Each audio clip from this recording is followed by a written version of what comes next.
It's Wednesday, it's 11:15 and we're live in Westminster. Court appearances delayed as the government implements emergency measures to ease prison overcrowding. We'll ask this former prison officer what conditions are like in jail. Graphic lessons on oral sex, how to choke your partner safely, and 72 genders. This is what passes for relationships and sex education in British schools. After a campaign from Conservative MPs, a ban on children being taught about gender identity. You'd see a place and one minute it's there and the next it's gone. A big jump in demand for rental properties across the UK. In Scotland, a housing emergency will be declared. Drama at Prime Minister's questions. After last week's excitement, what could possibly await us this week? All will be revealed in 45 minutes. Joining us today, Conservative MP Rachel Maclean, Labour's Barry Gardner, Deputy Political Editor of The Guardian Jess Elgott and Political Editor of The Telegraph Ben Riley-Smith. This is Politics Live.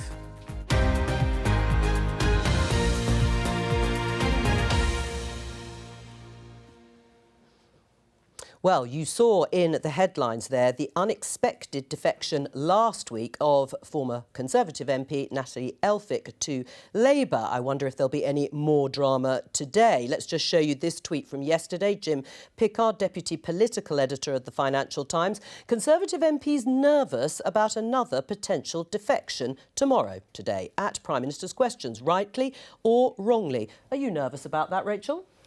I never like to see people crossing the floor, unless, of course, they're crossing the floor to our side, as we have recently seen from a Scottish Member of Parliament. Look, I don't really know anything beyond what Mr Pickard has said, but I very much hope we won't have anything like that today. What have you heard, Barry? Are you expecting more defections? Oh, I'm sure there are lots of Conservative MPs who'd love to be able to, but they may think that their futures are not so secure if they do, so we'll see. Were you pleased about Natalie Elphicke's defection? Should Labour have welcomed her in the way they did? I welcome anyone into the Labour Party who believes in our Labour values. And I trust that Natalie, now having a well-founded fear of persecution from her former colleagues in the Conservative Party, has changed her values about the nature of refugees. So that, I think, is very important. So there are no walls in terms of accepting people from other parties, as Neil Kinnock, former Labour leader, was saying there perhaps should be people that you wouldn't accept. Look, as I say, I think it should be on the basis of values and policies that people join a party. If you don't believe in the policies of the Labour Party, if you don't believe in the values of the Labour Party, I mean, I've stood on doorsteps, and when somebody makes it clear that they're a racist on the doorstep, I go out of my way to say, please, whatever you do, do not vote for me. I don't want their vote. I don't want them to vote for me if I feel that they don't share those values. I believe that the vote is an expression of who you are and what you believe. And I think that's really important for political parties as well. So everything you've heard and read about Natalie Elphicke, you are reassured that she shares your values? Thank you for that reassurance, Jo. Oh. Well, it was a question. Oh, sorry. I assumed it was a statement. No, it was a question. And what, are you reassured? Well, I haven't spoken with Natalie since her defection. In fact, I don't think I've spoken with her previously when she was a Conservative MP. So I don't know whether she's changed her views. Her previous views were, in my view, not acceptable. So I'm glad that she may have seen the light and come over. Right.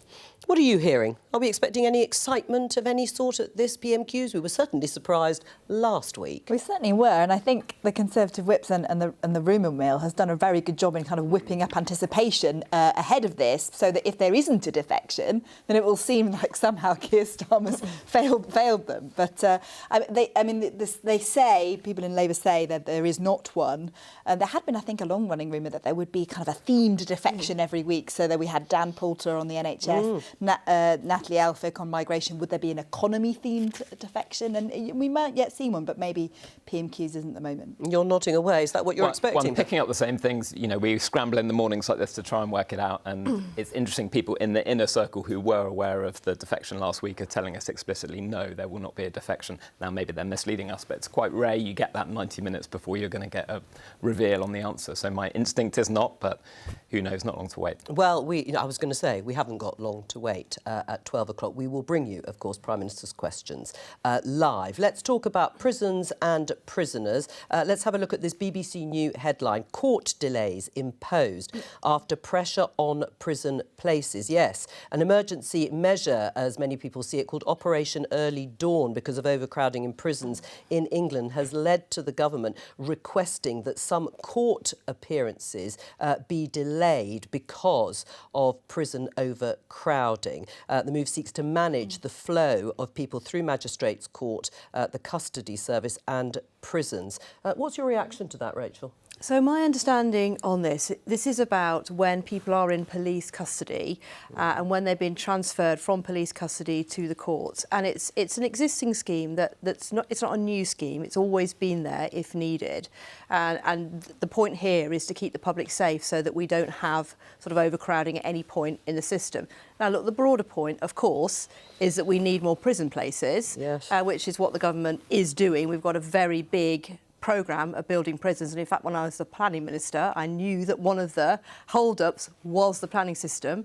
We did a lot of work around that and we have got prison places coming on stream. Right. But I think it's really important when we're talking about this to always remember, and people don't always remember this, that we had a global pandemic and a lockdown for 2 years, but we decided to keep the justice system going. We decided to keep jury trials going. We decided to keep people in prisons, and we didn't release them into the community as many other places did. No, but Rachel, so as you have said, not enough prison places have been built, or there aren't enough prisons to take the number of people. What do you think your constituents will think if court appearances are being delayed? In other words, people who may well be sent to prison for having committed a crime won't go. So, no, the point is that if that person needs to go to prison, then that's what will happen. Well, hang on, it's saying that those court appearances will be delayed, so they will be waiting. No. To be clear, what this is a scheme that manages the flow from police cells into the courts so that it happens safely and there is no risk to the public.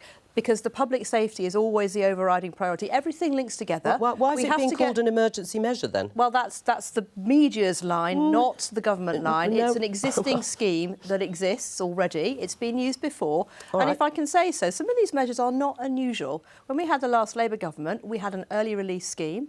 Yep. These are operationalising systems that already exist in the system at pressure points. But as I say, we are building those prison places, and that's what we need to do. Barry? The Chief Inspector of our prisons, Charlie Taylor, has said that this is undermining safety and risk management. Those are his words, not mine. Not this scheme. That is what he has said. We already have a backlog of 67,500 court cases, and justice delayed is justice denied. Now, it is a perfect storm when you are with a huge backlog of court cases, not able to funnel people through, and at the same time you've got no space in the prison, so you're releasing people early. This government is now, on average, releasing prisoners 70 days early.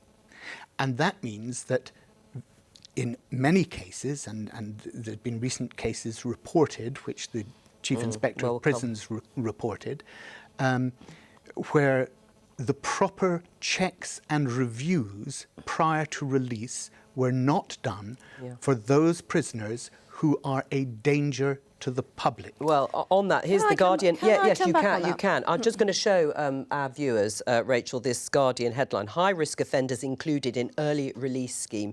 So says the prisons inspector, in exactly the way Barry has outlined. So if I can come back on that, it's really important to read the whole report of the prisons inspector. And he said that was an early case and he expects the scheme to bed down over a period of time. I recognise, and I think everybody's recognised, that that was an early mistake. It shouldn't have happened.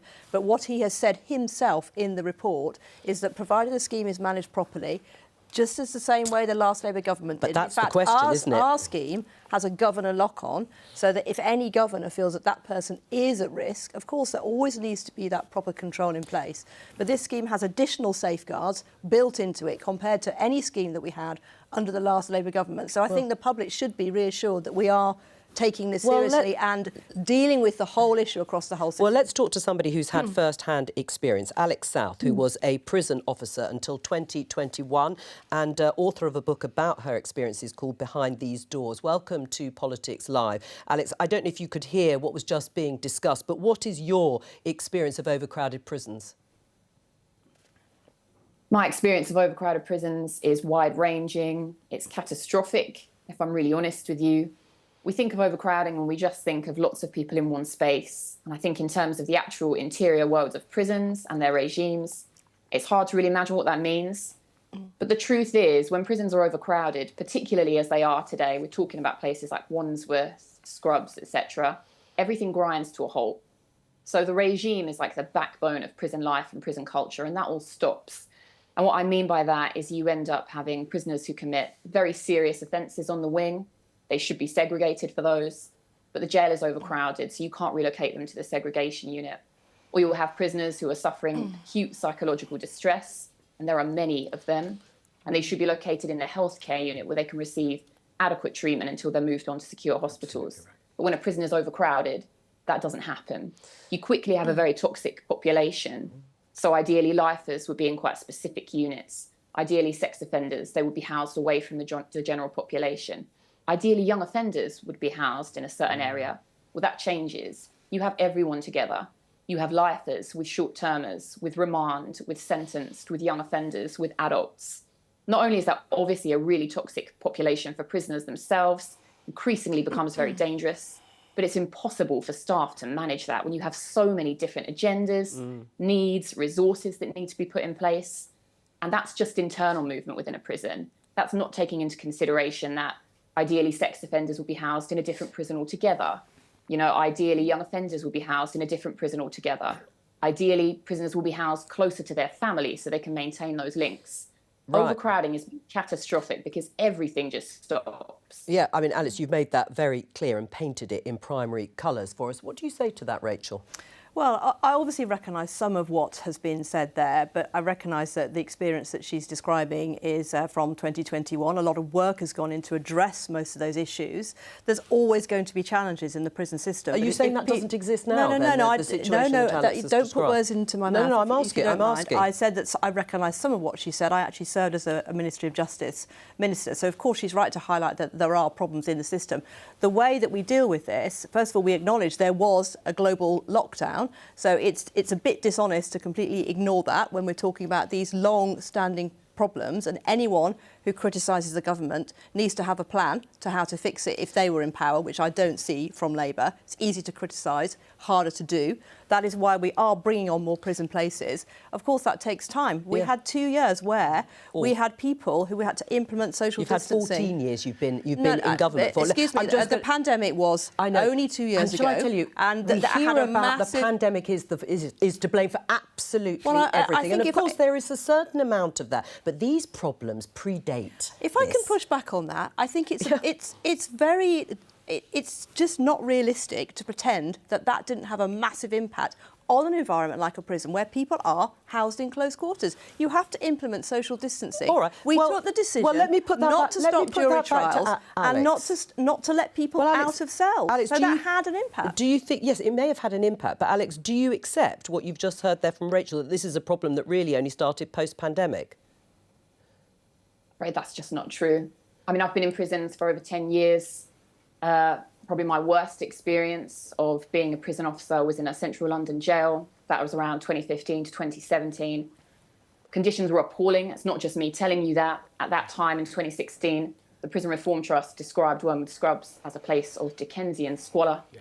It was infested with rats. We had no toilet roll. Prisoners used Bible pages. We had no bedding, so they wore extra clothes if they had them, because we didn't have much of those either. They use towels, but ideally they would need the towels to roll under their door frames to stop the rats getting in. We had extremely high staff sickness rates, extremely high level of stress-related absences, suicide, self-harm, and extremes of violence that I think it's best I don't go into detail here. Well, I understand without question that pandemic has had an impact. But speaking from someone who has been there and seen these places, to attribute it all to that is just inaccurate. And it does everyone who is in prisons today doing a job a huge disservice. Rachel, do you want to respond? Well, if I may, I mean, first of all, I did not say that this was only started in the pandemic. I said right from the start, I recognise some of what the guest speaker has said. But in this type of situation, I'm in a television studio. We've got one guest who's presenting her individual experience. I know that the amount of work that we are putting in as a government to deal with the issues that she has rightly highlighted, we need to be extremely compassionate to people. I have prison officers in my constituency. I talk to them all the time. That's why I said I recognise what she said, but that is not the whole story of what the government is trying to do, rightly to address the issues that she's highlighted. But I go back to the point that I made right at the beginning. To deal with this, you need more capacity in the system overall, which is why we are embarking on the biggest programme of prison building since the Victorian era. That's been delivered under the Conservative government alongside the funding to do it. But it's obviously taking place now, but prisons are not built even in 2 or 5 years. Rachel, it takes a long period of time to build prisons. The situation that we've just heard from Alex is catastrophic in terms of conditions. Now, whether it was the pandemic or whether since 2021, as you say, the government has taken some steps, there's 14 years to build more prisons and have prisoners segregated in the way that Alex has said. Alex, we have a Labour politician here too. There is no indication, Barry, that an incoming Labour government would radically alter the situation that has just been outlined. You're not going to spend the money or increase the amount of prison provision in the way that is necessary. Well, look, the first thing I wanted to say is to thank Alex for raising the issue of mental health in our prisons. And what about the answer to my question? I will, but I want to deal with that particularly because it's of personal import to me. Somebody who tried to murder me was put on remand, and because of the backlog in the prison system, that person was then in prison on remand for over 18 months before his case came to trial. At the trial, it was immediately clear that he should not be in a prison. He had serious mental health problems, and he then was able to go into the appropriate confinement and receive that. And will Labour build the sorts of... I was just about to come on to what you asked, because you're right. We need more prisons. We need more prison spaces. The point is this: 4 billion has already been allocated. The problem is it hasn't been spent. 1.3 billion of that 4 billion has been spent trying to fix this problem.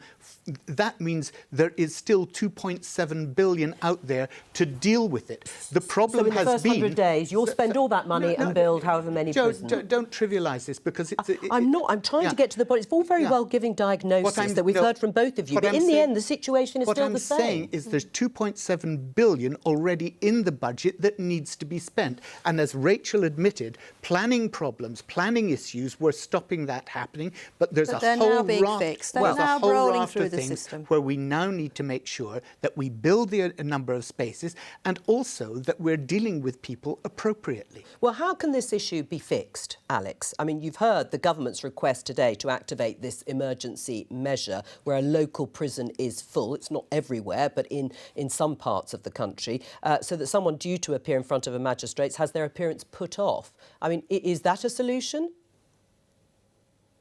I think it's just reflective of how dangerously overcrowded our prisons are. I mean, I know the words emergency measures have been questioned here, but it certainly feels like a panic strategy to just try and alleviate the pressure that is having an impact on people right now walking landings, in cells, unlocking cell doors. You know, they don't have the privilege of just talking about it. They're doing it right now. It feels like a panic measure to me. I think one of the things we need to prioritise, obviously I'm slightly biased, I was an officer for a long time, we have to invest in staff, because none of the things that we're talking about today can happen if we don't have staff. You know, it's a nice idea that we're building these new prisons. Hopefully they're contemporary, hopefully they're well structured, well resourced. But where are these staff coming from? At the minute, we very much are struggling to recruit. We are struggling to retain. Most prison officers do not stay longer than 2 years. I don't blame them. Experience is everything in prison. It is the ability to become really attuned to these environments, to know the people you're working with, to spot changes in behaviour, things that other people might not see or hear. Yes. That comes from time in the job. We are losing all of that. We have to invest in staff as well as in physical buildings. All right, Alice. I mean, Rachel. Can I just come back on that? I mean, if you go to one of the new prisons which have been delivered by the government, and I hear this from colleagues and I hear this from MPs all over the country, you can see prisons that have struggled in the past that are now come out of those special measures. And I don't know where Alex has worked, so it's very difficult for me to comment on the specifics that she's raised. And I'm sure that they would have been looked at by the inspection regime, which is there to do exactly that. We do have modern prisons. We do have those separations of offenders with mental health resource. Why do we have that? Because it's compassionate to make sure that when people come out of prison, they are not reoffending, because that's the ultimate way that we are going to fix this issue. And, you know, we've heard from Labour, there is no plan. It's wishful thinking. And we saw how they did it last time they were in government. They had similar issues and they didn't fix it. We are getting on and fixing it, because we do need to tackle the issues that Alex has raised. Alex, I'm going to say goodbye to you at this point before I come to our journalists here. Does this blow a hole in Rishi Sunak's plan to be security-led, that the Conservatives will make this country safer than Labour? Oh, it's a massive political problem for the Tories, because they're out there on the front foot saying we are going to be tough on crime. You saw on the front page of the Telegraph, actually, today, the Home Office Minister, Chris Philps, saying we want more stop and search, police to use that power more. And yet, at the same time, Labour can fairly point to all these early releases and saying, hang on, you're saying you're keeping us safe and being tough on crime, but you are letting schools of criminals out of prison early. So that is a political dilemma for the Tories, that there's no easy way to dance around. Right, but it's not going to be easy if Labour win the election. There'll be an early release scheme, will probably continue. It's gone from, 18 days to 35 to 70 days early. To 70 days by the end of this month. And of course, there isn't any easy answer to that, because those prison places don't magically come on stream as soon as Labour's in government. One of the things that is a part of this problem is that you've had a Conservative government that's very keen to show that it's tough on crime. That has meant announcing lots of things that have tougher sentences, longer sentences, new offences. We've got a bill going through this week which is all about that, and the consequences of that is more people in prison. And Labour is going to have to decide where it stands on those things as well. Right, what do you make of the sentencing bill, the proposal that people sentenced to 12 months or shorter sentences should, or some of them at least, serve that in the community? I mean, I think that we have to be clear about what we're talking about. If we are releasing people under very strict conditions, with electronic tags, which didn't exist even a few years ago, which are much more effective, we have to do it safely, and there has to be safeguards. But I think Jess is right. We have introduced a lot of protections on some of the most serious sexual and violent offenders. We've introduced more sentences to keep women and girls safe. We've actually operationalised domestic abuse as an offence, which didn't exist before. We're locking up rapists and child sex abusers for longer, which, by the way, the Labour Party voted against for some extraordinary reason. We want to keep them behind bars. Well, Labour wants to let them out. And I'm proud of that record. And I accept that there's more to do on prison places. And that was the work that I was involved in as a parliament. We all have to get behind that, and they are rolling through now. Barry? Look, I think we have more people in prison per head of population in this country than any of our European counterparts, and yet it hasn't controlled crime. What we see is a serious lack of any mental health resource. That's not true, Barry. Crime is down. Well, fraud, of course, is one of the biggest problems. No, fraud is down. But in terms of violent crime has been tackled. Yes, but as you well know, less than 2% of all rape cases end up in a charging conviction. Are you then broadly in favour, Barry, of more community sentences for people who are or have committed crimes and sentenced to 12 months or less? I think there is a case for some people to have community sentences. Yes, I am. But I also think that we need a serious overhaul of our mental health institutions in this country so that people are getting the support that they need. Let's be clear. Our prisons are not preventing crime. They're a breeding ground for criminals. People, and it's one of the things that I wish Alex had had time to talk about, because it's one of the features of our prisons that people go in there for minor crime, they come out having learned how to do much more serious crime, and because of the violence that goes on in our prisons, and what she said was absolutely right about prison officers and the debt that we owe to them and the work they do in the most appalling conditions. You know, well, people always talk about more rehabilitation and more... But the violence that goes on in those prisons means that the people who are coming out are often more disposed to be violent in the crime they go on to commit. So we do need to completely restructure the way in which we deal with this, and make sure that our prisons are turning out people who are ready to come back as functioning citizens into the community, not as more experienced criminals. Well, of course, that is a long-term, obviously, approach to take in terms of people being rehabilitated in prisons. But are you for or against, Rachel, broadly, people serving community sentences rather than prison sentences for short, under 12 months? Sentence. If I can put the question another way, I want to keep the public safe. Answer that. No, but you can do that afterwards. But answer my question. Are you in favour of people serving their sentences in the community rather than going to prison?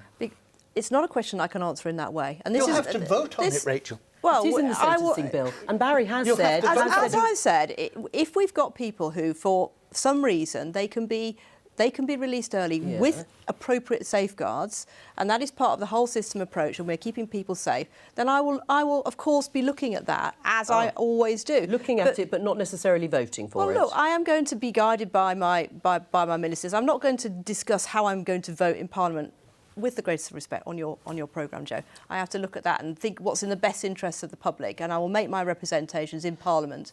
Right. I always do. How big a problem is this then? Because Rachel obviously is still thinking about this. Let's put it that way. Doesn't sound that enthusiastic about every piece of legislation that comes in front of me. But in terms of this being a government bill, well, there are so many different amendments on this bill. It's actually become a bit of a kind of Christmas tree where every MP is putting on a bauble. You know, every single crime and sentencing issue people are piling in on.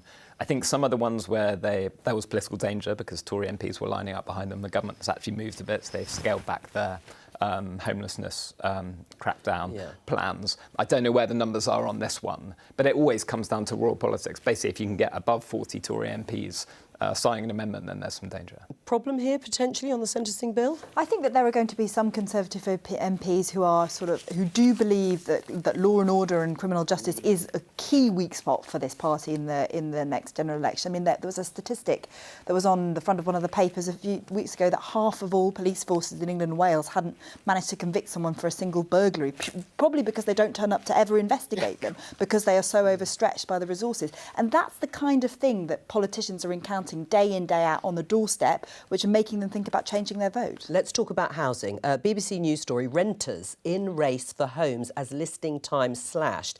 These are figures compiled for the BBC that show there is intense competition to rent properties, and it's getting even more so. High demand, lack of available properties are forcing potential tenants to make decisions more quickly. The average listing time for a two-bedroom flat in Britain fell from 35 days in 2019 to 25 days in the last year. I mean, this is a big problem, isn't it, Rachel?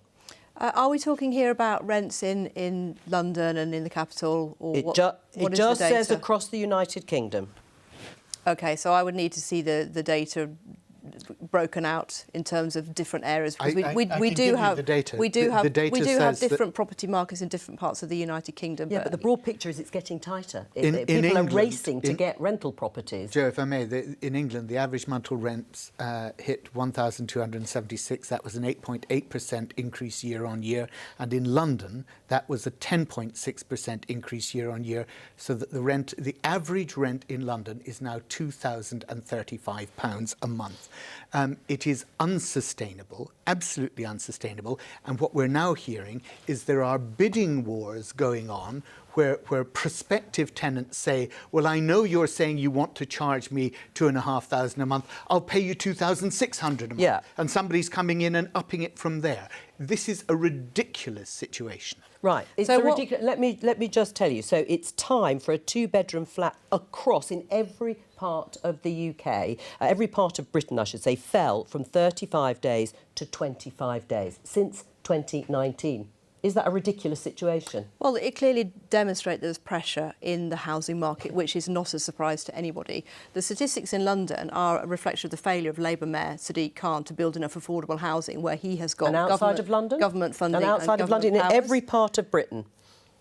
The pressure is most acute in London, where we have most need for affordable homes and the prices are the highest. If we had a mayor who was actually building houses in London, we wouldn't be exporting demand around the rest of the country. And I'll talk to Barry about that, but I'm talking about the rest of Britain. In every part of Britain, people are racing to secure a rental property because of the increases. As I said, there is pressure in the housing market. That's not a surprise. I was housing minister for a while, and these are some of the things that I'm very well aware of. That's why we need to build more housing across the country. You blame Sadiq Khan in London. There's been a big jump in the West Midlands. So was that Andy Street, the Tory, so former in the Tory West mayor's Midlands, problem? Andy Street, the Conservative mayor who sadly lost his seat just recently, he actually exceeded every single housing target, and he built more homes in the West Midlands, which is why the pressures are less acute across the West Midlands regions. I'm sure that you'll find that if you analyse the data. No, the data region. for the BBC does show, Rachel, that in the West Midlands it is also acute, and there's been a big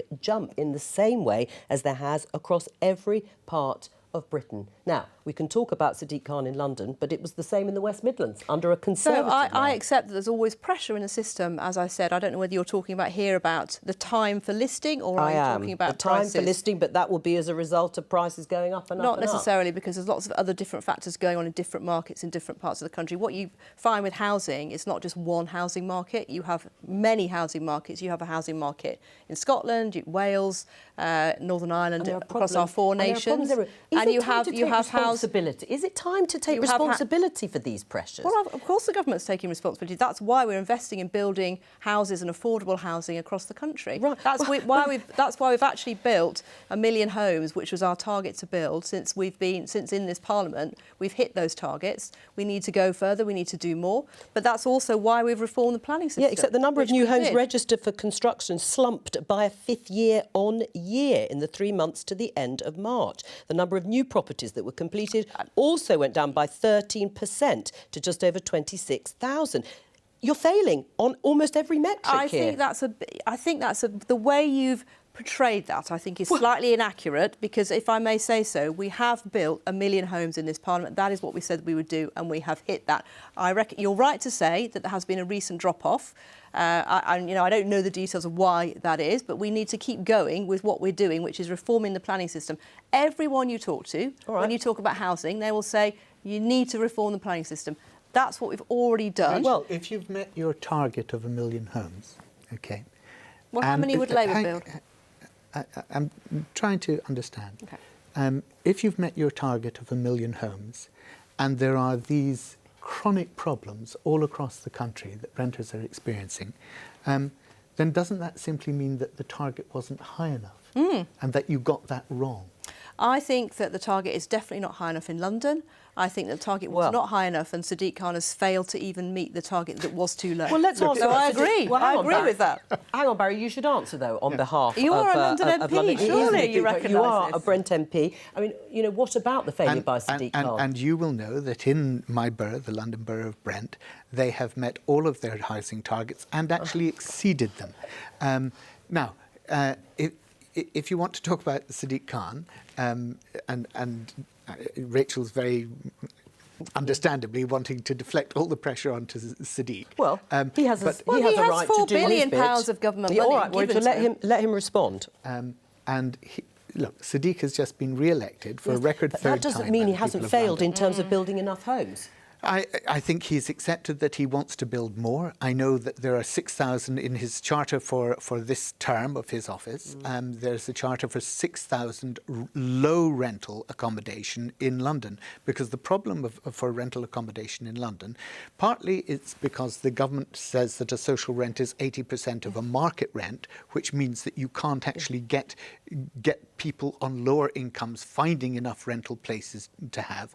But the other thing that the mayor has done is to make sure that the licensing regime is there, so that any any landlord is then licensed, so we can control the way in which landlords are dealing with tenants better. Sadiq Khan is now entering his third term. Yes, so absolutely. a little bit like your accusation of the Tories being in for 14 years. That was Politicians are failing to grip these important issues. Even Michael Gove, Cabinet Minister, has said and admitted the Conservative governments successively have failed to build enough houses. Do you have the agreeing with that- statistics for London?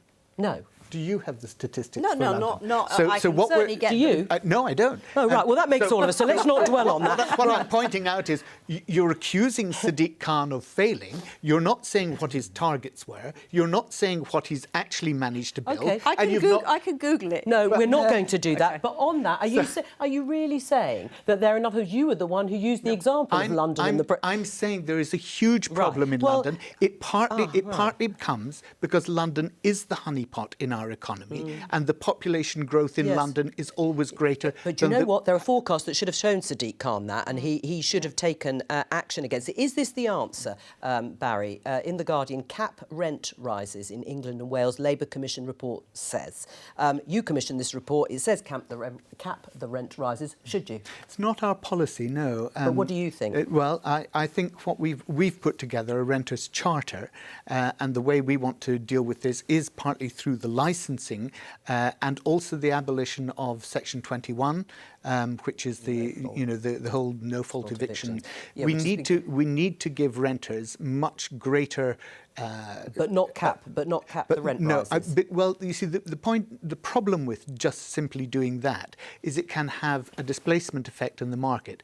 If landlords then start withdrawing their properties from the market because they feel that they're not able to make the return that they need, then actually that would adversely affect the availability of stock. So we need. It's a report that we commissioned, but it's not one that we've accepted the recommendations of as yet. All right, let's take a pause and go into the chamber. We can see MPs filling up in the House of Commons because PMQs is coming up in just under 10 minutes' time, and we'll keep an eye out for any unusual movements or excitement inside the chamber ahead of Rishi Sunak and Keir Starmer taking their places across the dispatch box.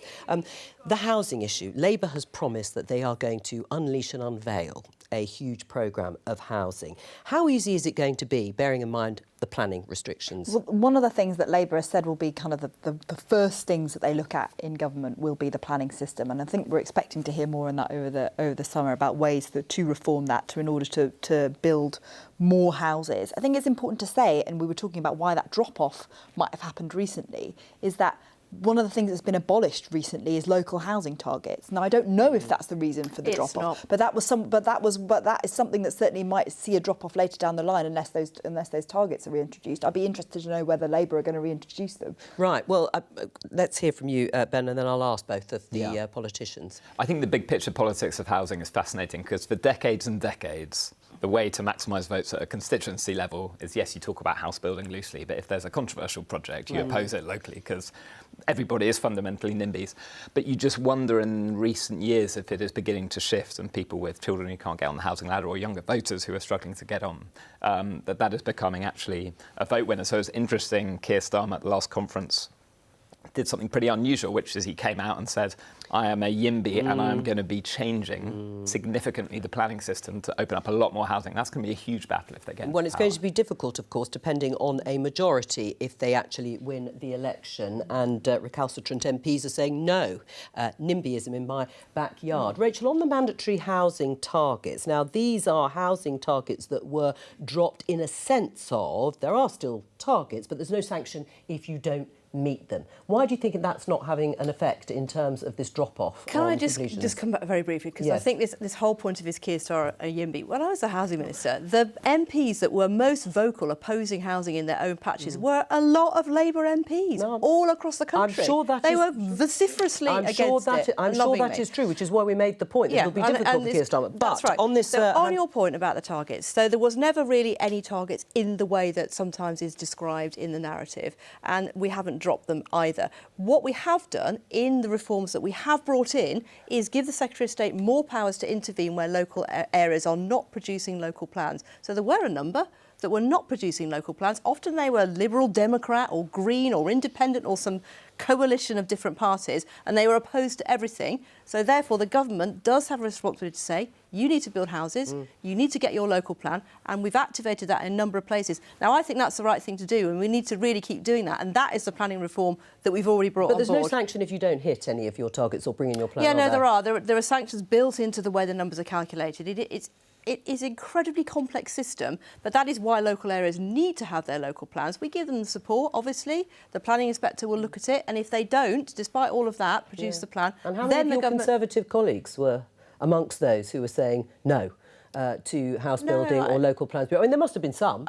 There are many colleagues who want to see the right houses built in the right places. Because if you have no local plan, say if you're a Conservative MP, you've got a Liberal Democrat council, this situation applies in a lot of places. It's all other parties' No. If I can just finish, sometimes you'll have a local council that will not implement a local plan. Therefore, you get speculative development on Greenbelt. That is very damaging for everybody. Nobody wants that. Doesn't matter what party you are. That's why you have to get the planning system working, which is what we've done through the reform. How is Keir Starmer going to bulldoze, I think he said, bulldoze Labour MPs if you win the election in terms of forcing them to build more homes, even if they're not the right houses in the right place?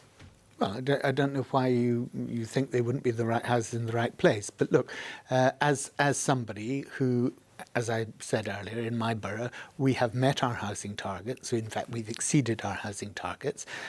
I can tell you that the plans that the party has at the moment are to give much greater power to regional mayors around the country on planning. Which are now mainly Labour, yes. Indeed, and therefore freeing up that. It's also to look at brownfield sites and to make fast track, I think they call it, use of brownfield sites. So by doing that, by making sure that we're actually reforming the planning structures, giving the powers to local and regional mayors to do this, then actually we hope to be able to press on and build, in particular, more affordable housing. And actually, when I was just looking at some of the stuff I brought with me, I found the stuff about Sadiq that we were talking about earlier, and managed to find that actually in the capital we have the highest level since the 1930s of housing completions, and that's according to the government's own data. And the level of affordable housing. And when we say affordable, is it truly actually affordable? Well, as I said to you earlier, the government's insistence that what affordable means is 80% of market values in London. That is not affordable to any person who's working in the public services. But Sadiq could have addressed all of this if he'd wanted to. He's been in. He doesn't have the powers to address. And the money. He doesn't have the powers Billions to address of pounds that of taxpayers' money. Sorry, as a former housing minister, you know very well that the government sets the level at which a house is called an affordable rent. And I also know that the mayor has devolved powers to choose what he wants to put into his building programmes. He also has those powers. All right. Well, look, that's only the percentage of affordable housing in there, which a developer will then have to agree to. And if the developer doesn't say, it says they can't make the profit they need, they don't then build those affordable houses. And you know very well that in that negotiation, what happens is they start off saying, yes, of course we'll give you 50% affordable housing. Then half a year in, oh, sorry, we can't do that. Costs have risen. This is happening. It's going to be 30%. Then it's 20%. Well, and you end up with Barry, we'll be holding your feet to the fire as well as Sadiq Khan's in his third term. But I just wanted to point out that he has actually the highest number of housing completions in the capital since the 1930s. So your criticism piling on to Sadiq Khan, I think, was slightly unfair. Oh, well, you would say that, I suppose. Let me show you this BBC News headline. Plan to ban sex education for children under 9. This is going to be introducing much tougher rules in terms of what is being taught at what point in schools. Do you broadly support this idea, Rachel? I think I do, yes. I think under 9 is very, very young, and I think those conversations should be had with great sensitivity and they're best taken place inside the family. Now, look, I'll have to see the detail of it because I don't know what provisions are then brought in for children in situations who don't have that.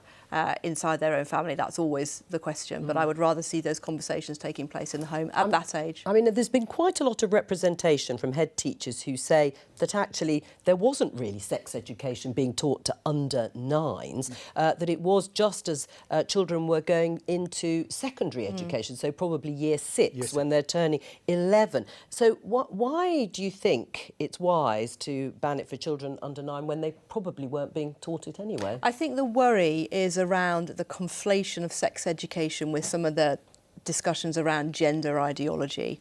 And I think that's where we need to be very careful with young people who are very vulnerable at that age. And I think it's important to look carefully at what young people and children are being taught. But that wasn't happening to those under 11. At primary school, you don't have sex education as such. What you have is you have relationship education, and it's specifically called something different at the primary level. So you talk about relationships, you gradually educate children into this.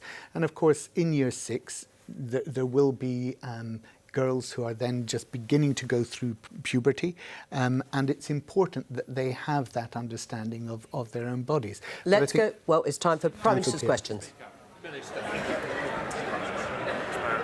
Mr. Speaker, this morning I had meetings with ministerial colleagues and others. In addition to my duties in this House, I shall have further such meetings later today.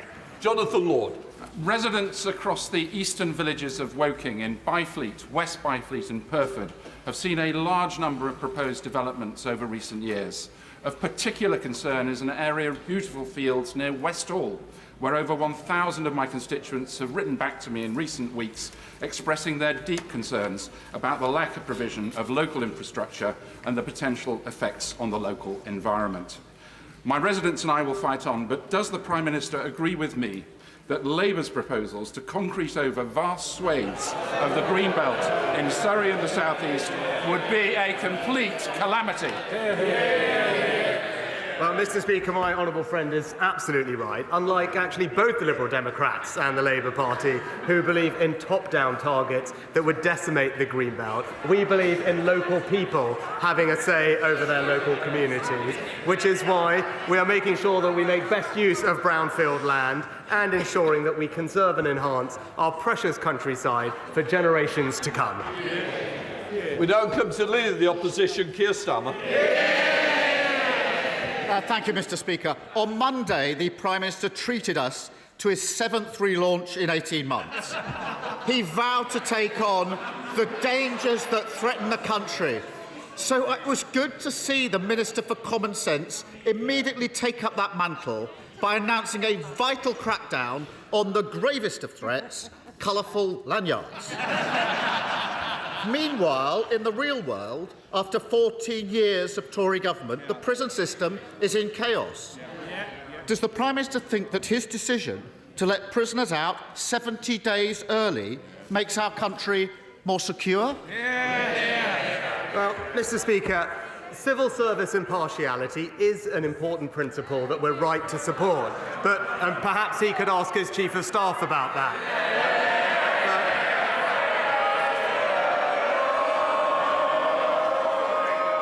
But actually on Monday, what I did do is outline the serious security threats that our country faces from an axis of authoritarian states. Russia poisoning people on our streets, China targeting our democracy, Iranian proxies firing on British ships, and yet he won't back our plan to increase defence spending. Now, we all know why, especially with the Deputy Leader and indeed the Shadow Foreign Secretary who voted to scrap our nuclear deterrent. It's clear that you simply can't trust Labour with our country's security. Well, I appreciate he's been busy on the front line of the war against lanyards, but he must have missed this. I was the first to call for 2.5% on defence spending. The last time it happened was under the last Labour government, but it needs a credible plan, not his fantasy economics.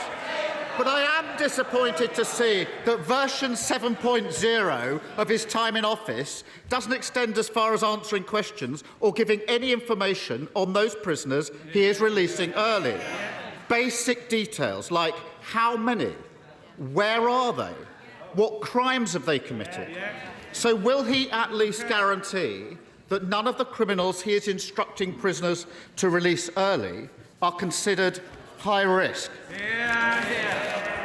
Mr. Speaker, there are strict eligibility criteria in place with exclusions based on public safety, and no one would be put on the scheme if they were deemed a threat to public safety. But he talks about 2.5%, Mr. Speaker. So if he does think it is important, as I think he just actually stood up and acknowledged that it was the right thing to do, we've got a fully funded plan to actually deliver an increase in defence spending, and it's him and his party who have refused to match that commitment.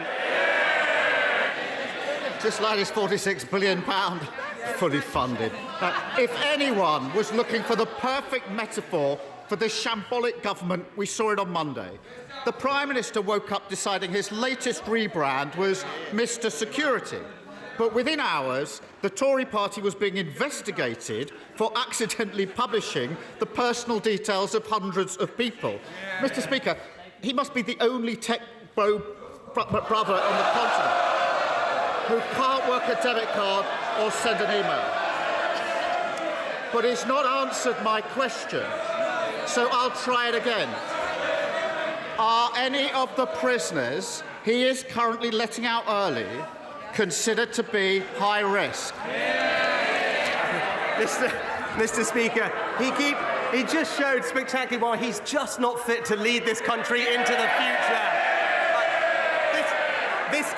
This country has a proud tradition of leading the world. We led the world when it came to the Industrial Revolution. But if he was around, he would have probably called James Watt the steam bro, Mr. Speaker. And what we're doing is preparing the country for the future. But when he talks about the prison scheme, let me be crystal clear. No one would be put on the scheme if they were deemed a threat to the public. Offenders are subject to the toughest of licensing conditions. And if those conditions are broken, they are back in prison for considerably longer. But what's his record on this? He voted against tougher sentences for violent criminals. He actually opposed new powers for the police to tackle violent crime, voted against new laws that have arrested 1,000 criminal people smugglers. The message is crystal clear. He can't be trusted to keep this country safe. I appreciate that all this rebranding is taking all of his time, but he may want to read the recent inspection report into Lewes Prison. On this topic, I've asked him twice about. It documents, page 5, high-risk prisoners being released at short notice without sufficient planning. Page 46, a high-risk prisoner had his release date brought forward, despite a history of stalking, domestic abuse and a restraining order. Their words, he was a risk to children. Does the early release of stalkers, domestic abusers and those considered a risk to children sound like the work of someone who is making the country more secure? Mr. Speaker, as I've said, no one should be put on this scheme if they are a threat to the public. And let me be crystal clear, it does not apply. Let me be absolutely clear, it does not apply to anyone serving a life sentence, anyone convicted of a serious violent offence, anyone convicted of terrorism, anyone convicted of a sex offence. And crucially, in contrast to the system that Labour had put in place, Mr. Speaker, governors in the prison service have an absolute lock so that no one is put on the scheme who shouldn't be. But thankfully, Mr. Speaker, their scheme let out thousands upon thousands of violent offenders onto our streets, and even 2 terrorists. Thankfully, we've toughened up sentencing against those criminals with new legislation, but he voted against it, Mr. Speaker. Well, I'm glad to hear that those on life sentences are being released early, and he may not think that releasing domestic abusers is a problem, but Labour has repeatedly called for domestic abusers to be exempt from his scheme to release prisoners early. His government has shamefully ignored those calls. So now we have the evidence that domestic abusers are being released early. The Lewis report, Prime Minister, will he finally change course and back Labour's calls? Mr. Speaker, as I've been crystal clear, there is an absolute governor lock on people who are put on the scheme. And in contrast to the last Labour scheme, prisoners were let out with no supervision, no electronic tags. In fact, 80,000 offenders were let out. 16,000 were violent, Mr. Speaker, leading to multiple murders committed. We fixed that system. But when it comes to this question, not only are we building the biggest prison programme in history, we're also deploying rapid deployment cells. And, Mr. Speaker, because on this side of the House, we understand the importance of prison. Unlike one of his frontbenchers who said, and I said, who, quote, prison doesn't prevent crime. It's always the same with the Labour Party, soft on crime and soft on criminals. He's literally letting criminals out early. Mr. Speaker, the only answer to the question I asked, whether domestic abusers should be exempt from his early release scheme from anyone serious about security, is yes. Perhaps the most ludicrous part of the Prime Minister's speech on Monday was when he said he won't accept the idea that any of the problems people are facing are caused by the 14 years of Conservative government. He won't say how many prisoners they've released early. He won't say if they're burglars, abusers or stalkers. He won't say where they are or what support their victims are getting. Yet he thinks he has the right to tell people they can't blame his government for any of it. Doesn't he think that rather than confiscating lanyards like some jumped-up milk monitor, he should stop issuing get-out-of-jail cards free to prisoners considered a risk to children? Mr. Speaker, another week with no ideas and absolutely no plan for the country. They've had 14 years to think about nothing but the future, but all they can do is talk about the past, Mr. Speaker. But I am surprised, because what he didn't bring up that has happened in the last week since we met is that statistics confirm that we have now had the joint fastest growth rate in the G7 this year, Mr. Speaker. The Bank of England said that the economy had turned a corner. Ian White said our growth was impressive. The chief economist of the Independent Office for National Statistics said the economy is going gangbusters, Mr. Speaker. Now, the Shadow Chancellor may want to copy and paste their comments into her next speech. Or does she think they're all gaslighting the British public too? Thank you, Mr. Speaker. While I understand the need to upgrade our broadband infrastructure, it cannot be right that a company called Brisk is proposing to erect telegraph poles in the Squirrels estate in Hayley Green in my constituency. So, would the Prime Minister agree with me that residents are 100% opposed to these proposals and they go against the guidance? So would the Prime Minister agree with me that they should abandon these proposals, that they should that we should have a review of permitted development rights in relation to this type of infrastructure, and he should give Ofcom greater power to investigate breaches?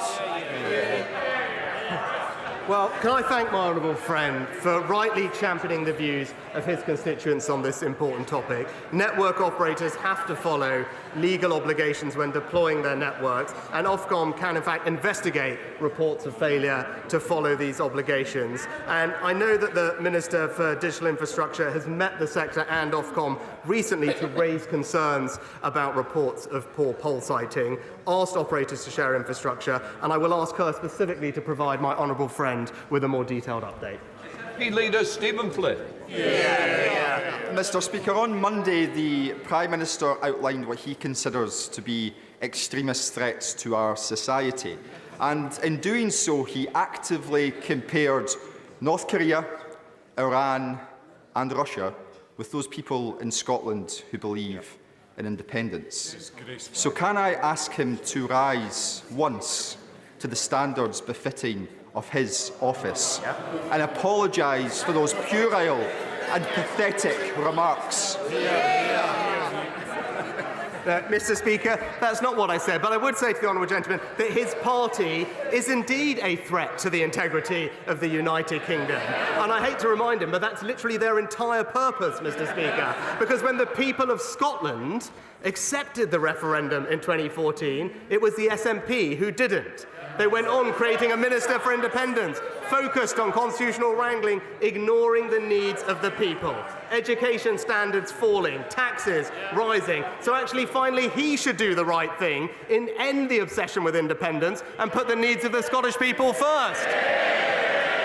Well, Mr. Speaker, let's be clear. What the Prime Minister did was not just equate my colleagues and I to despotic and dangerous despots across the world. He proactively compared almost half of the Scottish population with a war criminal like Vladimir Putin. And he did so as their Prime Minister, as the man who represents them on the world stage and the man who on these isles is tasked with defending their liberties and their democracy. Now, we know that his sorry time in office is rapidly coming to a conclusion. Is this really how he wants to be remembered? Mr. Speaker, as ever, distracting from the actual record of what the SNP are doing in Scotland. And this obsession with independence means that Scottish schoolchildren are being let down, plummeting down international league tables. The Scottish NHS, the only place in the United Kingdom where funding is actually falling in real terms, and taxes going up for ordinary hard-working families and small businesses. That is what the SNP are doing in Scotland, while this UK government is delivering for them.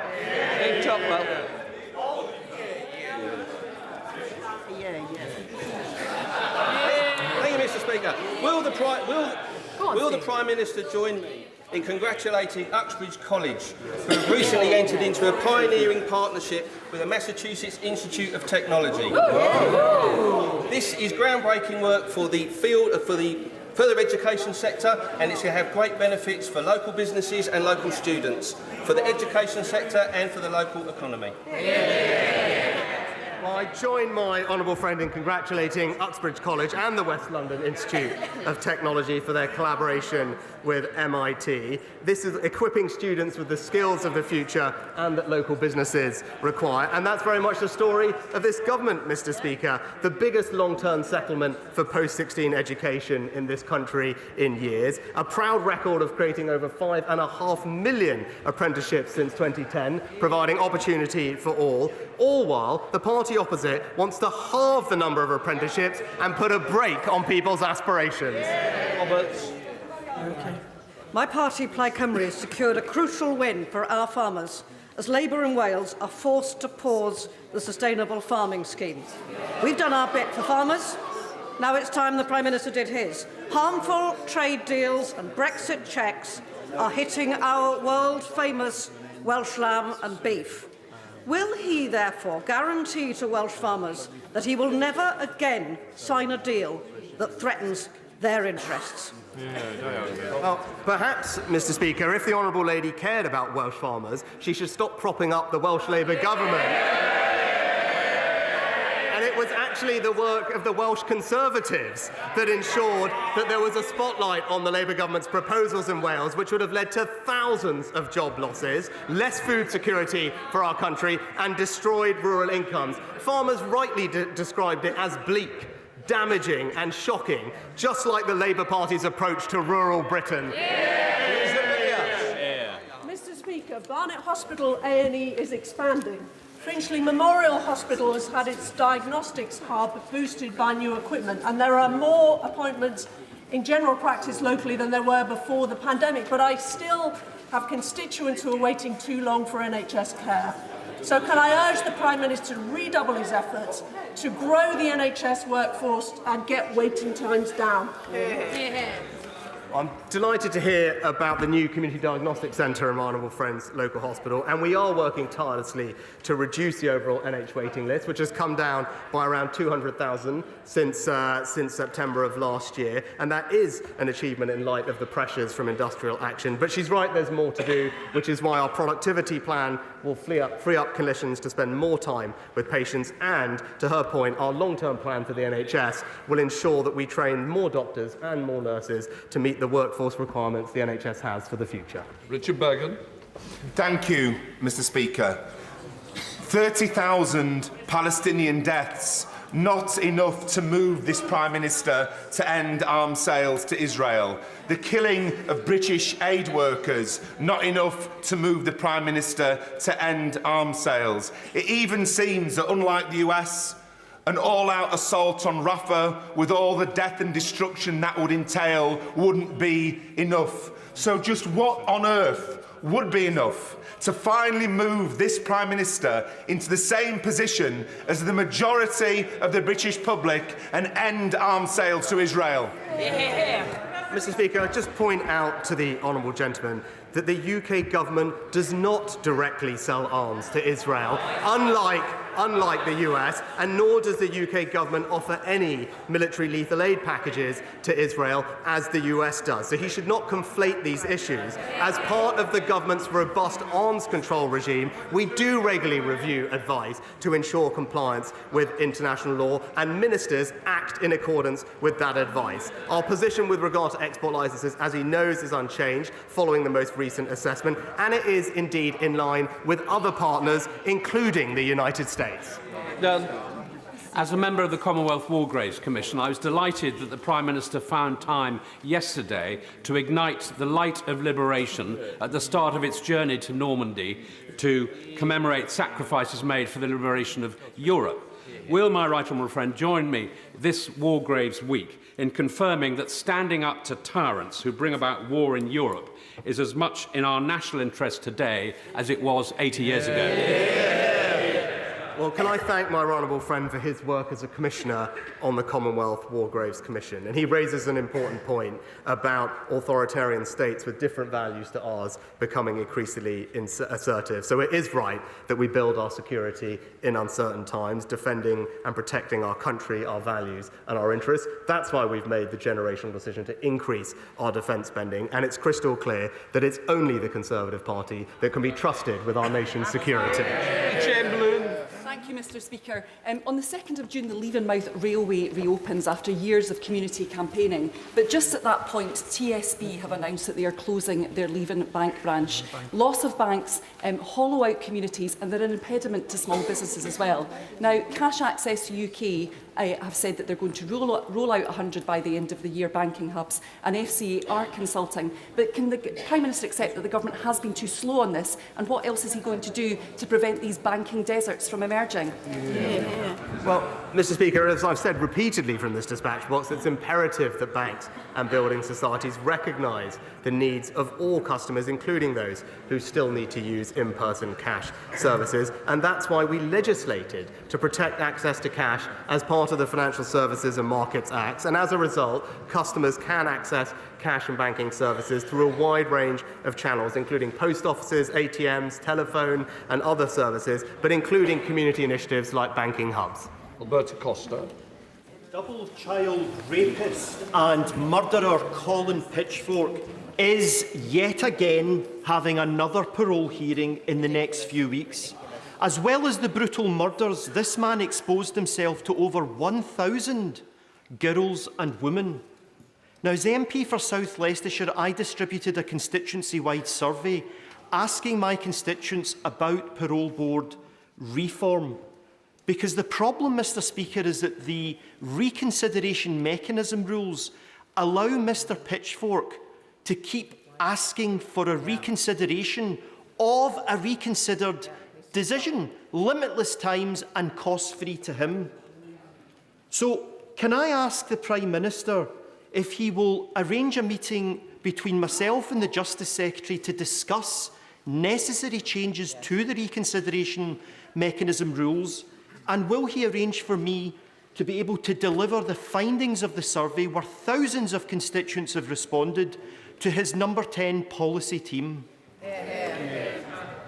Can I commend my honourable friend, the member for South Leicestershire, for his tireless campaigning about this case. And I know that the whole House will join me in recognising the horror of the crimes committed by Colin Pitchfork and sending our condolences to the victims' families. Now, we are reforming the parole system to add a ministerial check on the release of the most dangerous criminals and changing the law so that society's most depraved killers, life means life. But I will, of course, arrange for the findings of my honourable friend's survey to be properly considered and will ensure that he meets with the Justice Secretary to discuss his proposals further. Rosanna Allen-Khan. Thank you very much, Mr. Speaker. In Gaza, Israel has attacked hospitals, it's attacked refugee camps, and it has killed aid workers. Israel has blocked vital aid, turned off water supplies, and denied access to food. Israel has killed thousands upon thousands of innocent civilians as the world watches, trampling all over international humanitarian law. No other country would be allowed to act with such impunity. So, can the Prime Minister tell me why he allows Israel to get away with it unchallenged and why he continues to act as a bystander to such horror?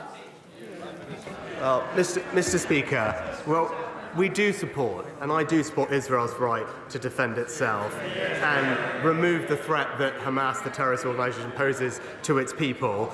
But I am also deeply concerned about the growing humanitarian crisis in Gaza and have consistently made that point at this dispatch box and to Prime Minister Netanyahu. We must see further action to ensure more aid gets to people who desperately need it. The Rafah and the Kerem Shalom crossing must be open to allow more aid in. We're doing everything we can, trebling our investment, trying to get aid in by land, air and sea, and currently working with allies to build a temporary pier. But she can rest assured that we, on this side of the House, will continue to do everything we can to get support to the people in Gaza who need it. Thank you, Mr. Speaker. Last week, along with apprentices from the nuclear fuel company Urenco, I visited Coleg Menai in Llangefni. The students were excited, but they need certainty about the future of Wilfa before they commit to a career in nuclear. Can the Prime Minister confirm when Great British Nuclear will decide if Wilfa will be a gigawatt or an SMR site, when my students can expect to see spades in the ground, and when can his brilliant nuclear minister visit Wilfa again to announce some good news? My honourable friend is a tireless campaigner for the Wilfa nuclear site in her constituency. Now, she knows that the spring budget, the Chancellor announced that Great British Nuclear has reached an agreement to purchase the site at Wilfa, and these and one other site will be vital to achieving our aim of more energy security from nuclear power. Decisions haven't yet been made on the final site to be used, but as ever she makes a very strong and compelling case for her area, and as soon as a decision has been made, I know that the Energy Secretary is keen to update her at the earliest opportunity. Thank you, Mr. Speaker. In March, the Parliamentary and Health Service Ombudsman's report into 1950s women's state pension injustice made clear to the government that the Department for Work and Pensions was guilty of maladministration, that these women suffered significant injustice, that they were owed compensation, and that Parliament must urgently identify a mechanism for redress. Nearly 279,000 of women have already died waiting for justice. So when will the Prime Minister finally place before this House a mechanism for appropriate redress? Well, Mr. Speaker, as I said to the House last week, I understand the strong feelings across the Chamber about these matters and the desire for urgency in addressing them. And following the Ombudsman's multi-year investigation, it is imperative that we take the time to thoroughly review the findings, and I'm not entirely sure I agree with her characterisation of all of them so far. But broadly, we are committed to making sure that pensioners have the dignity and security they deserve, including through the triple lock, which is increasing pensions by £900 this year. But I welcome tomorrow's debate on the Ombudsman's report, and we will, of course, take all views into account as we identify and implement next steps. Thomas. Thank you, Mr. Speaker. I know that my right honourable friend, the Prime Minister, takes a personal interest in community pharmacy. Community pharmacists play an essential role in reducing pressure on urgent care services by helping people prevent ill health and managing long-term conditions. Pharmacy First is a good example of government commitment to community pharmacy. However, community pharmacy are under extreme financial pressure, and some are closing, including in St Ives. This year, 177 pharmacies have closed compared to 116 last year. Will my right honourable friend do everything he can to ensure funds are directed towards community pharmacy so that our pharmacy friends can help government to deliver NHS services where and when they are most needed? Minister. As my honourable friend knows, I do care deeply about the future of our community pharmacies. There are over 10.5 community pharmacies across the country working incredibly hard to serve their patients, and I'm pleased that around 80% of people live within a 20-minute walk of a pharmacy, and that's why we're backing them with Pharmacy First, with £645 million of extra funding, whereby people can now go and see their pharmacist rather than their GP to get treatments for the 7 most common ailments like ear infections and the like. And this will ensure that not only can they get treatments closer to home, Mr. Speaker, but it will help deliver our plan to cut waiting lists and get people the care they need more quickly. Linda. Thank you, Mr. Speaker. 3 North Tyneside schools have been identified with a structural problem, not RAC, with hundreds of pupils now taught off-site. Costs of putting these schools right significantly outweigh the £3.5 million SCA fund for all of North Tyneside. Will the Prime Minister ensure the Department of Education applies the policy that, if it's alerted to significant issues with a building that cannot be managed with local resources, it will provide additional support on a case-by-case basis?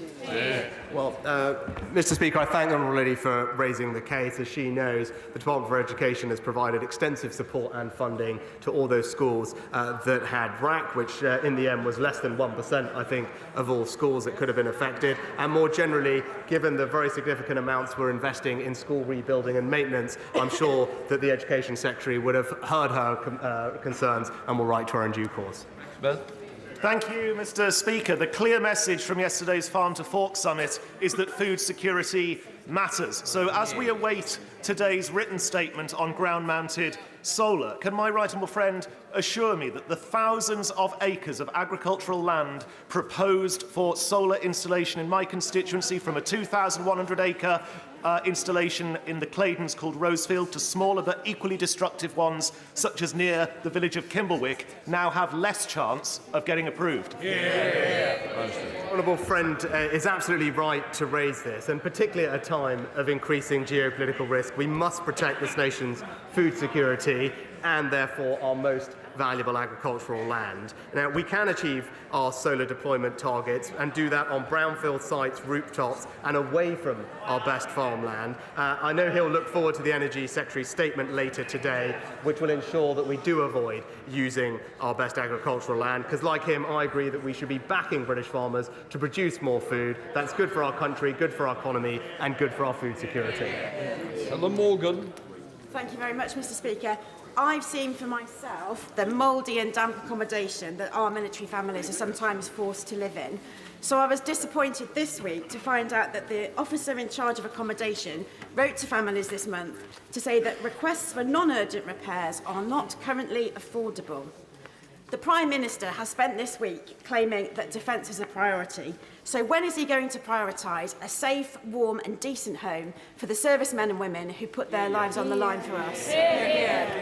Well, Mr. Speaker, we're committed to ensuring that our armed forces personnel and their families have safe and well-maintained accommodation. At this point, 96% of service family accommodation meets or exceeds the government's decent home standards, and last year we put aside an extra £400 million investment to improve things. And when issues are reported, the Ministry of Defence has set up a dedicated hotline to ensure that those complaints are investigated by a professional surveyor, and I know that there have been several improvements made specifically to the accommodation in her area. But again, we are able to continue backing our armed forces personnel and for the job that they do for us, because we are the only party in this place committed to increasing our defence spending. Mr. Speaker, this week the all-party parliamentary group on birth trauma published our first report called Listen to Mums, Ending the Postcode Lottery on Perinatal Health. This was the first national inquiry by cross-party politicians on this issue, and we received more than 1,300 testimonials from the public. So can I thank the Health Secretary first for attending our report launch on Monday, and I'm delighted she's agreed to our headline recommendation for a national comprehensive maternity strategy to be published by NHS England. So can I ask the Prime Minister to fully back our report and implement all of our recommendations to ensure that all mothers in this country get the aftercare that they deserve? Well, can I thank the Honourable Member for Stafford for her incredible campaigning on this issue.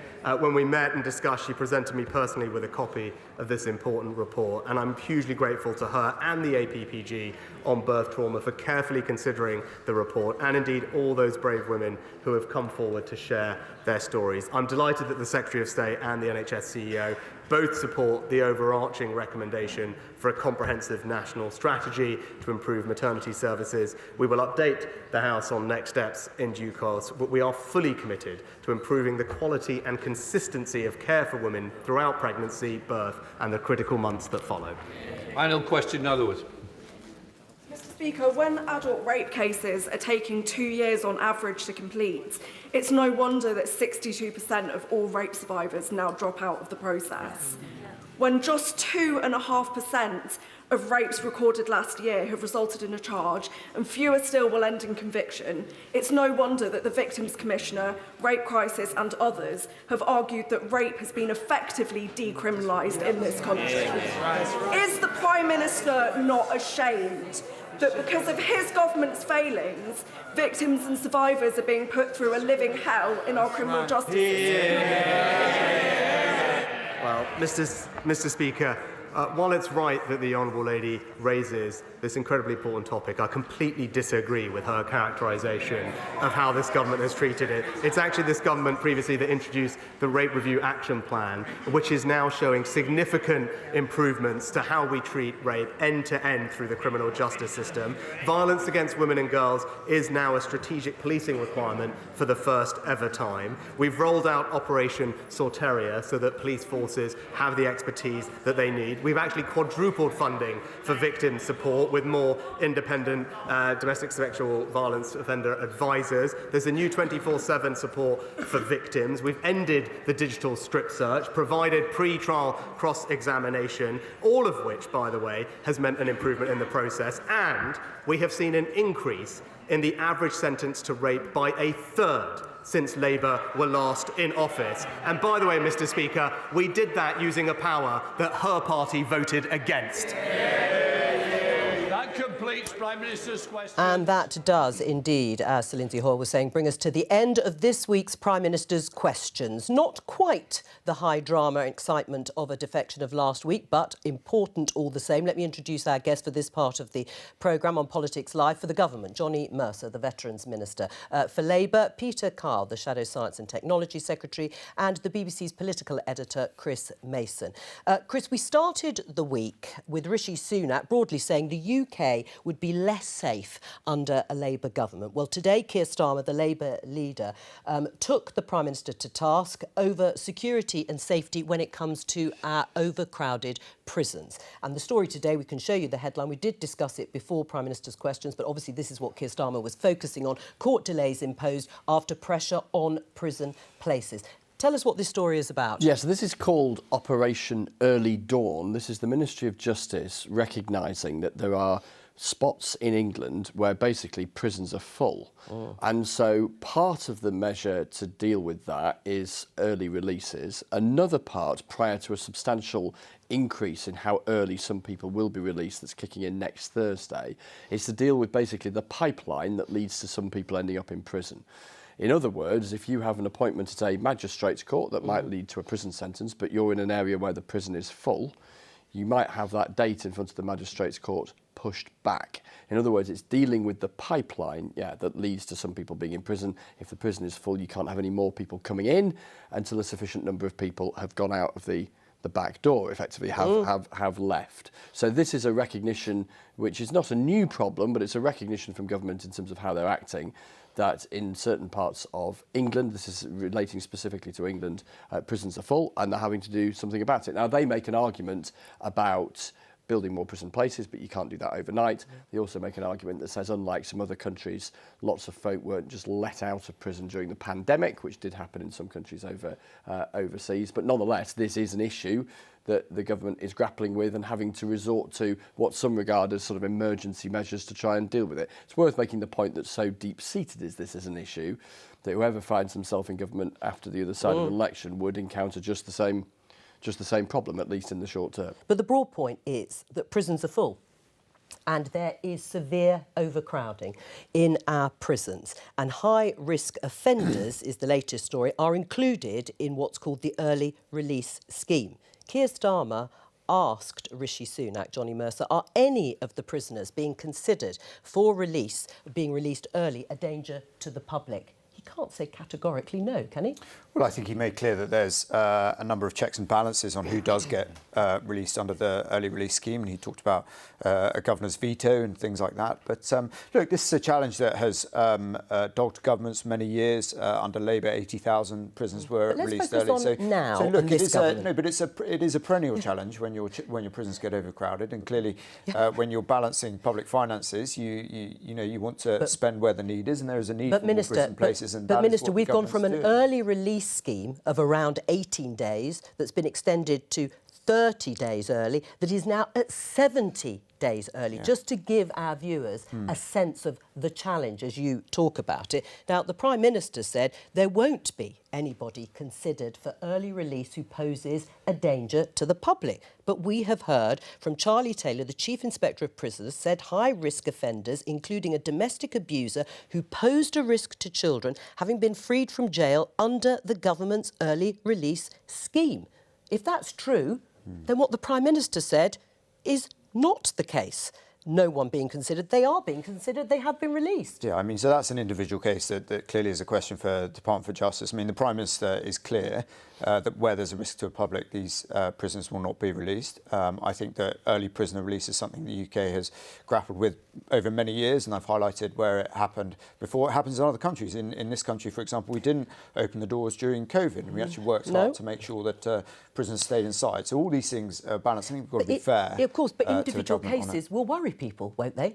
Yeah, of course they will. But, you have this systemic approach, which is what we're talking about today, around making sure that high-risk offenders do not pose a danger to the public. And that's what the Justice Secretary and the Prime Minister are committed to. Right. I mean, it is going to be the same situation if Labour wins the next election. You're not going to be able to build the required prison places in order to deal with this problem. You will have an early release scheme in exactly the same way as this government.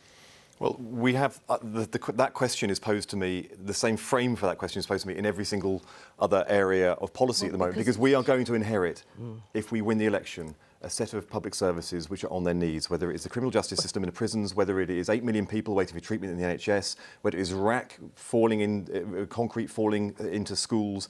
This is the fundamental challenge of the next government, and if it's us, of course, we are going to have to pick up the pieces from a lot of mess.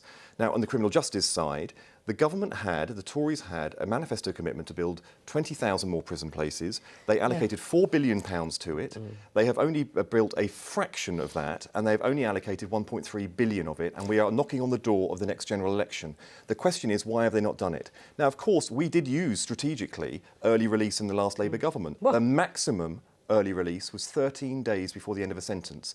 They've already gone to 70 days, and they're likely to go further. As you've heard, the difference is the pandemic. I mean, that is a huge difference from the last Labour government. I'm sorry, in Jo, terms of dealing it with wasn't. this problem. There was 25,000 people waiting for a day in court before the pandemic. It went to 40,000 afterwards. The whole criminal justice system has been blocked. They could do something very easy now. They could just say that domestic abusers will not face, people convicted for domestic abuse will not qualify for early release. These are the kind of perpetrators that, if they do get out, pose an immediate threat. We've put that forward. We would support government if they did it. Why don't they do it? John? Well, look, I mean, it's a question for the Justice Secretary, but clearly there are no easy solutions in this space. I think to disregard the pandemic when you spend over £40 billion of public money is, slightly naive. I think that's going to change your entire programme of work for government and delivering public services. I didn't disregard it, but I'm just saying but it's not a get-out-of-jail-free card, because the system was being broken and the waiting lists and prison overcrowding was a massive issue before the pandemic. Right, what about this issue? Because I've heard it repeatedly about money that has been allocated that hasn't been spent on building prison places. Because, yes, the Conservatives have been in power since 2010. They could have built more prisons. And it's where you get into, isn't it, a wider conversation where the challenges of government overlap.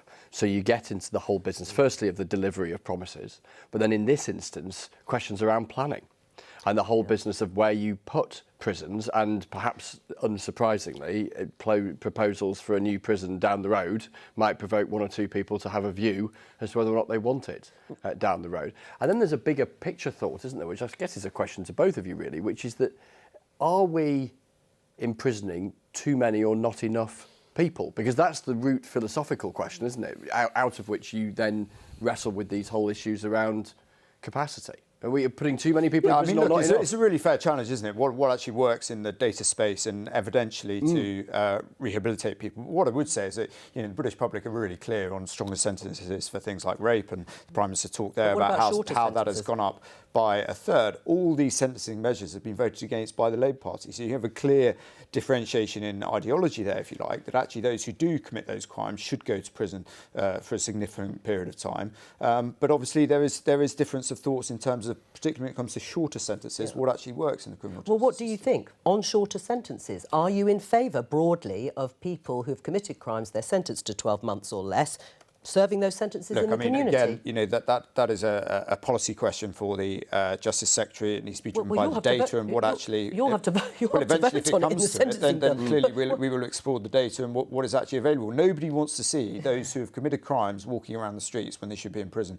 Nobody wants to see that, whether you're in the Conservative or the Labour Party. So we have to deal with a growing prison population, an ageing estate. We've had this massive challenge of the pandemic and what it's done to public funds, and make sure we meet that challenge to keep people safe in this country. What's your view on community sentences for those who are sentenced to 12 months or less? Well, clearly there are certain offences, such as sexual offences and violent crime, where you have to have mandatory sentences. Well, sure. Because the deterrence works. But I mean, if you take youth justice, for example, the victims bill that we've brought forward, and also our policies on youth justice, give much more emphasis on community justice. Now that there are victims through our bill that we want to bring in, and we've presented to Parliament, and they voted against it.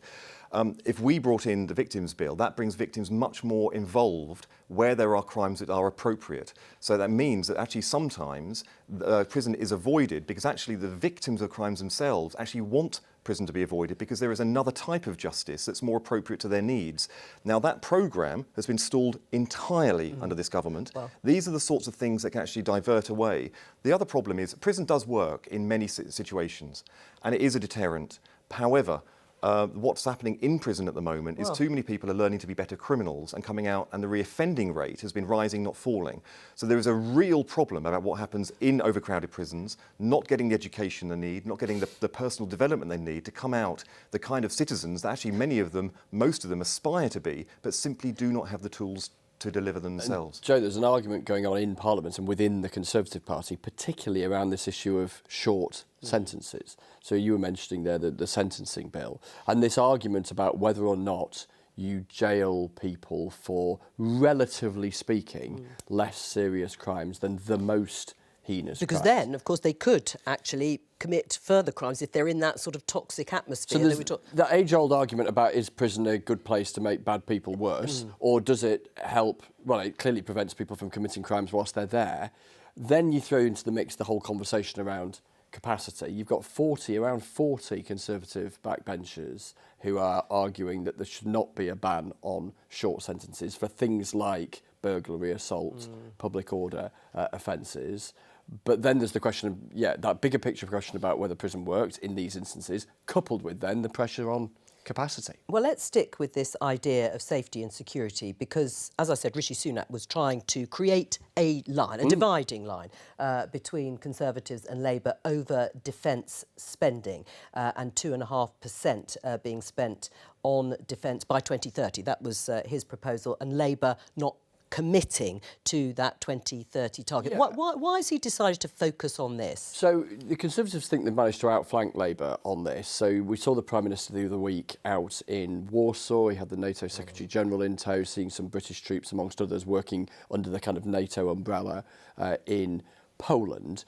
And he was committing the Conservatives to spending 2.5% of national income on defence by 2030. And his argument is it's paid for and it's got an end date. Labour make the argument that they've talked about 2.5% before, which they have, but talked about it when resources allow and without a particular date commitment for when it might be delivered. So the Prime Minister the other day, I think, was trying to have another crack at making that argument on the old political philosophy that you've got to say things a million times before people start noticing. Right, well, this piece in The Sun, Johnny Mercer, by you as Veterans Minister. Don't be fooled. Labour have never lifted a finger to help stand up for those who have served our country. What do you mean? What was your argument here?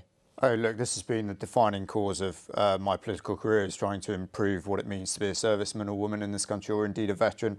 And to be frank, I've been blocked at every single opportunity, whether it's, not actually being blocked, but being opposed at every opportunity, whether it's Armed Forces Covenant into law, whether it's legislation to stop us, the horrific spectacle of prosecuting 80 and 90-year-old veterans for things in Northern Ireland. Every single time the Labour Party has voted against it. So I'm afraid, and also, if I may just say, Labour was in power when I was actually fighting in these conflicts, and it was horrific. And the idea that you should hand around body armour, one between four in a tank crew, people actually die because of a lack of professionalism when it comes to preparing for war. And that's why, Joe, I'm not going to take lessons off Labour on defence. I think it's a pretty clear point. I think it's pretty understandable. Well, except we've looked at the figures, and this is Ministry of Defence figures from the House of Commons Library, and you can see very clearly, Johnny Mercer, that what you're saying doesn't stack up in terms of what's been spent on Ministry of Defence departmental spending. In 2010, when the Conservatives came in under the coalition and Labour left government, it was 57 billion. This is in real terms, 57 billion pounds, and it went down. It went down all the way every year until 2017-18, when it began to climb very slowly until now, when it's at 54.2 billion, and that's still not at the level of when Gordon Brown was Prime Minister, or when he was leaving Prime Minister. So what do you mean in terms of not taking lectures from Labour? Well, I can tell you, I mean, the bit you've cut off that graph is obviously the top bit where it says this is reflected in 23-24 prices and the inflation, and the inflation prices have gone through. So actually in 2015, the spend wasn't what it says there. It's £38 billion a year. And last year it was £50 billion it does take into account in terms of the money that was Johnny Mercer, that's spent. why it says 2023-24 prices. It's taking that into account. In other words, it's even in real worse. terms of the cash we're spending, it was £38 billion a year in 2015. Right, that's obviously been backtracked to take account of the massive inflation we've seen because of the war in Ukraine and all the other issues as well. If you go back to 2015 and what we're spending now, it's really clear, Joe. No, because you're presenting them a skewed picture of No, we're not. This is Ministry of Defence departmental spending. When you say £38 billion, and you picked 2015-16 cash flows, when you put it into 23-24 prices, that is the amount that was actually being spent. But you could backdate that through history. If you look at what happened in 2010, OK, you've got a big spend there, haven't you, in 2010, and the Conservatives come in, there's no money left, and they have to reform defence. That goes through to about 2015, and from 2015, it's been an increase through to the present day. You see that last piece on the graph there? That includes... But Johnny Mercer, you have just admitted that Conservative governments successively, in real terms, have spent and have been spending less until it... 2010 and 2015. Right, which that graph says. In 2015, when I came into But how can you then say that Labour is to throughout. blame and that you would never trust Labour when it comes to Because even when they're spending that amount of money, the reality as to what got through to fighting in the operations that were committed to, things like the Iraq War by the Labour Party, Okay, the reality was that individuals lost their lives in this country because of the appalling way the Ministry of Defence ran things like procurement. If you think it's right, Joe, to send people to war in a tank with one piece of body armour between 4 people, then that's fine. Personally, in the Conservative Party, we don't think that's correct, which is why we've reformed the way we do procurement, and actually you have a much better professionalised, capable military you have today than you had in 2010 under Labour. What do you say to that? I mean, this is somebody who has served and knows first-hand experience. Those are the figures. Spending is still lower in real terms than it was in 2010, but that was the experience. Poor procurement, not enough equipment. I remember the stories at the time very clearly in the Iraq War. Well, the first thing I do is, Johnny knows this about the amount of respect I have for his service and what he did for our country. I've actually read his book. I've read his book so that viewers don't have to. Poor man. The one copy. And I highly recommend people reading it. The time at which Johnny was serving, we were spending 3% of our GDP, and at a time when our economy was growing 2.5% every year. So yes, we were taking on a lot of commitments at that time, and yes, there were issues which we addressed as quickly as we possibly could, but don't think that we weren't investing massively in our armed forces. Now, right now, let me say 2 quick things, because Johnny did say quite a lot there. We, at this point, after 14 years of Conservative government, have fewer sailors, soldiers and ships than at any time for 400 years. Ben Wallace, the outgoing Defence Secretary, has said that this government has hollowed out our military. He said that, and he'd been the Defence Secretary. So listen, these are the facts of the spending, the amount that we invested, the amount of cuts that have come since. And now I understand what Johnny is doing for veterans, and I pay tribute to what the work he's done for veterans. But do not think that this is a government that is invested in the military, that cares about the military or respects it, because it cuts it at every single opportunity. Fewer sailors, soldiers and ships than for 400 years. Well, and that's true. Look, and Ben Wallace, when it comes to numbers of people, okay, and how that actually, the whole point of defence is to keep the country safe and to protect British interests abroad, right? The numbers of people, if you look at, for example, the North Korean army, they've got 1.3 million soldiers. Does that mean they're more capable than us? They've got a budget of £2 billion a year. It's about £500 Are you happy each. with those It's figures? ridiculous, Are you happy right? with this the numbers idea that of we people in are the armed less forces? capable now militarily because we've reduced to that number than we were 10 years ago is rubbish. Because I was actually serving them, and I see the people who are serving now, and they do amazing things, and we project but I'm asking you, are you comfortable with the levels, I would always numbers of argue for more. personnel in the armed I would always forces? argue for more. Why would I not argue for more spending? But the Prime Minister's got a job there to balance defence, health, social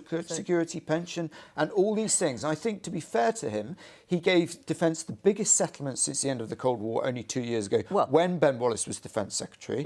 I think it's wrong to run down the military in this way and pretend that we're suddenly going to get invaded by some country that has no military capability compared to us. It's not Well, you're true. talking about Ben we have Wallace, not me. challenges. We have challenges, okay, but the idea that we've completely decimated the armed forces is patently not true, and you need to speak to anyone who works in there to understand that. Right, well, no one's running down the military, Johnny, but what we're using are metrics to measure the claim made by the Prime Minister that you're safer under a Conservative government than you are under Labour.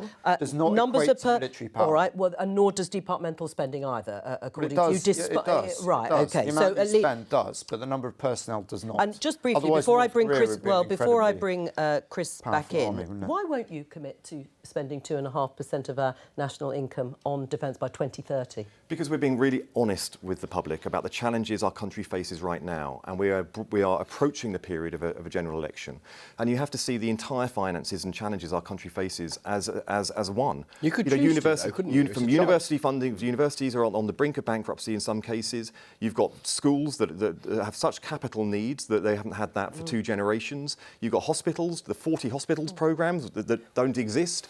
We have all these pressures on our spending. What's the most deserving? Well, and this is it. So we will prioritise when we get into government. But our number one priority, our number one priority is getting economic growth into the economy with our growth plan, so that we we can actually start investing. We have no growth in the economy, and yet how can anything be invested? And we've been very honest with the public about how we will approach this election, because we're going forward with a decade of national renewal. But it's 2.5% of however big the pie is, isn't it? So of course we would say you would want to grow the pie, but it's 2.5% of however big the pie is. So it's a choice. And Chris, it's we've a priority. said that we will get back to it, because obviously back to where we left, because we left it with 2.5%. We will get there, but what we're not doing is doing what the government has done consistently. We will build 40 hospitals in this Parliament. Haven't done it.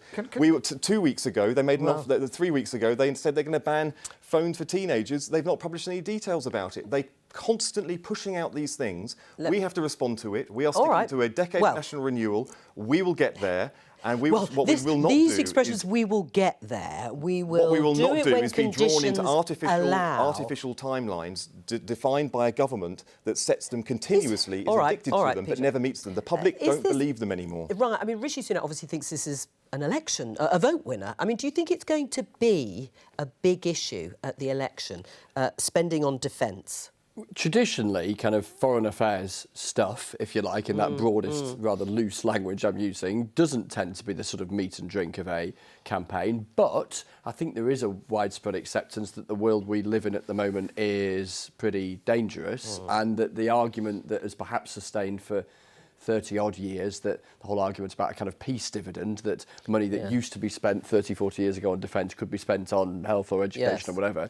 There's a big question now about, well, hang on a minute, can you spend money on both? And if you do that, where does that leave the size of the state and the taxes that people are paying and all of that? So I think it's part of the conversation. And Labour have been trying over the last couple of years to do a lot to reclaim a sense of credibility on defence. You know, you've seen Keir Starmer trying to go out of his way on that, and now Rishi Sunak trying to outflank him on the funding. It's all about choice, isn't it? I mean, you rightly ask about choice. Like, where are you going to spend this money? What are your priorities? The Labour Party hasn't even committed to an Office for Veterans Affairs going forward. You know, there's 2.27 million veterans in this country. Have no idea what the offer is for under the Labour Party when it comes to veterans. The Shadow Veterans Minister doesn't even turn up for questions. Well, and all those questions, nothing will come second to keeping our country safe. These nothing guys deserve a voice as much as anyone else. It's all we have time for. I'll let our guests continue their conversation as we, of course, close the programme, and the election's still a long way away, it feels. Bye-bye.